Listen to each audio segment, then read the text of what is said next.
حضرت عبداللہ بن مسعود رضی اللہ عنہ بیان کرتے ہیں کہ رسول اللہ صلی اللہ علیہ وسلم نے فرمایا، جو لوگوں سے سوال کرے اور اس کے پاس اتنا مال ہو کہ اسے سوال کرنے کی حاجت نہ ہو، تو وہ قیامت کے دن اس طرح آئے گا کہ اس کا سوال کرنا اس کے چہرے پر خراش ہوگی۔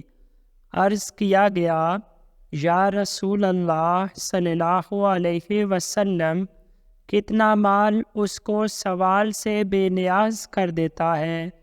آپ صلی اللہ علیہ وسلم نے فرمایا، 50 درہم یا اس کی قیمت کے برابر سونا۔